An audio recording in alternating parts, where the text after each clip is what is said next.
YouTube. It is Saturday, August, I believe it's the 10th or 11th. Anyway, it's been a good day today. It's Saturday. A lot of chores completed. I changed the battery in my gun safe lock. I knocked down a bunch of mud dauber nests around the deck, swept off the deck. I mowed the front and backyard. Went ahead and finished up greasing the circular cutter, and a good day. I think I'm going to keep going, and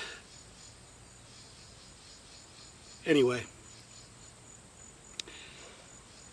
So I guess what I wanted to talk about today is, and what this channel really is about, is communicating eventually with, my grandchildren, which, I don't have any yet, but I assume, I've got 3 kids, so I assume I will have some, and my great-grandchildren. This is a good medium to share thoughts. So this is kind of the, I'll call it Boomer Musings, because I am a baby boomer. I'm 57 and a half, and I grew up, I was born in '62, so I grew up in the golden age of the space era.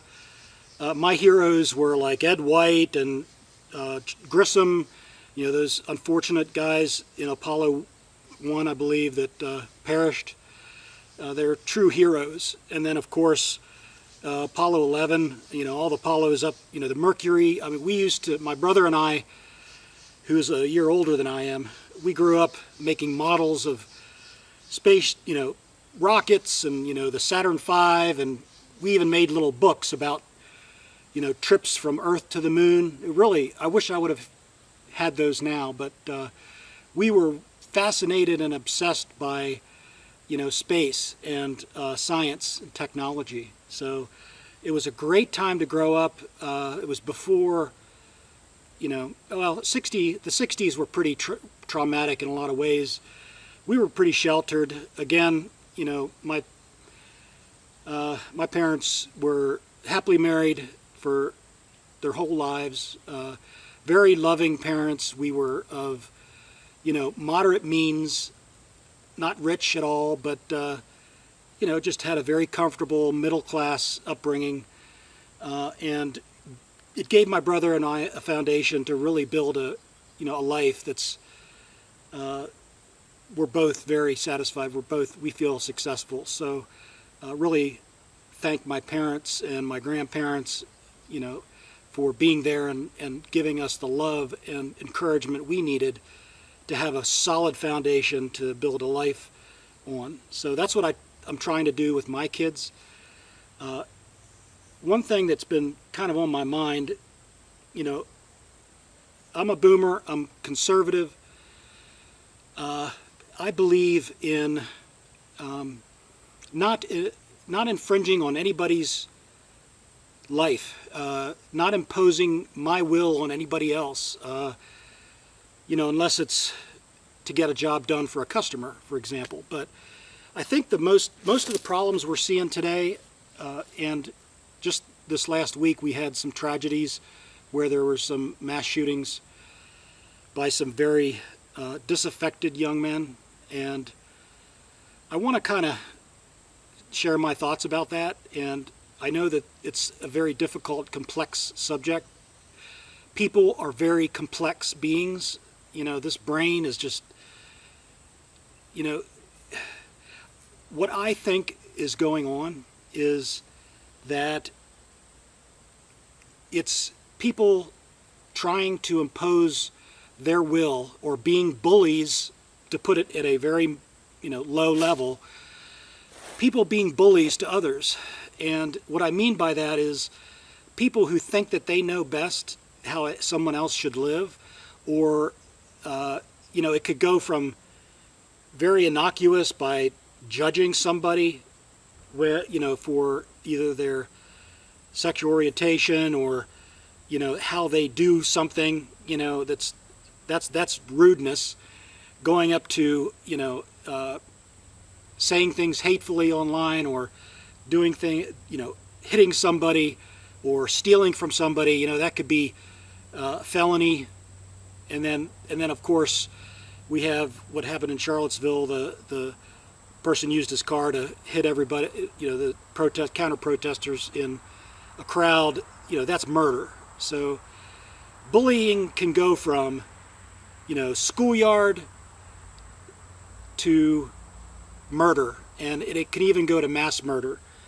And I think that if we can find a way to bring children up to feel absolutely loved and have an example, a good father figure, a wonderful mother figure, in their, and I'm just talking from my own experience, so, this is my opinion. I'm not saying it's right or wrong, but I'm just saying, in my experience, if somebody is brought up to be respected and loved and taught right from wrong, and the fact that you don't get things for free, you get things when you work hard for them, and you shouldn't expect to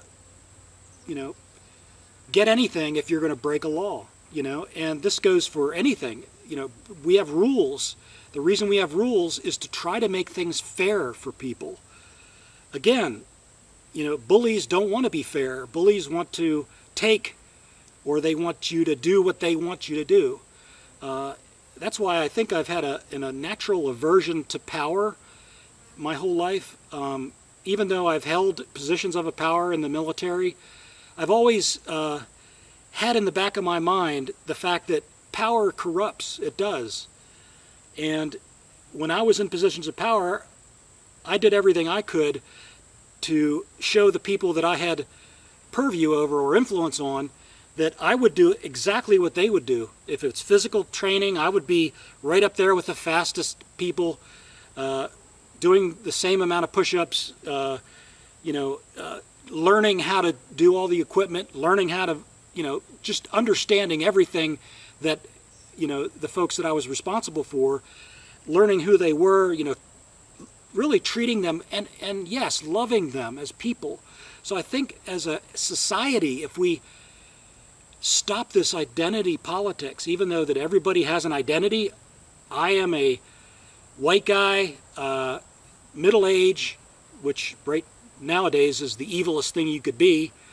But, if you start playing that type of identity politics, where you say if somebody is a certain race or religion or, sexual orientation, and you hold that against them, that's right there where problems are created. So people start feeling marginalized, and they feel like they have to lash out.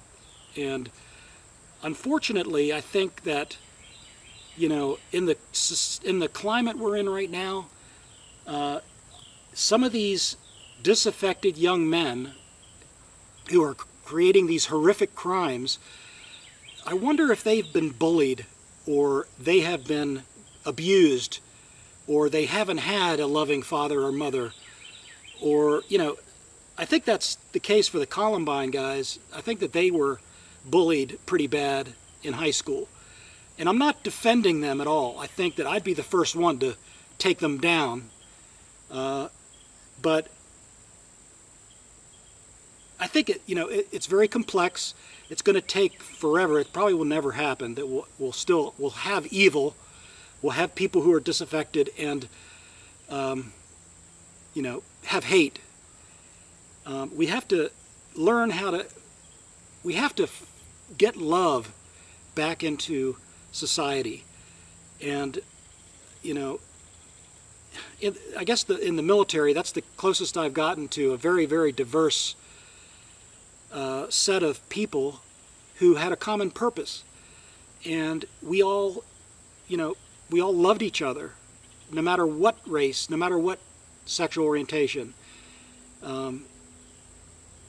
It's very important to not bully, not impose your will on other people, because then they're just going to lash out to you. If you call them evil, if you call them, if this Antifa people are calling anybody who's conservative a Nazi, that just defies logic. People are even calling Jews Nazis. That's just crazy. So I guess my message here is the root cause, I think, of all of this horrific lashing out of these people, these criminals creating murder, is the fact that they just don't have love.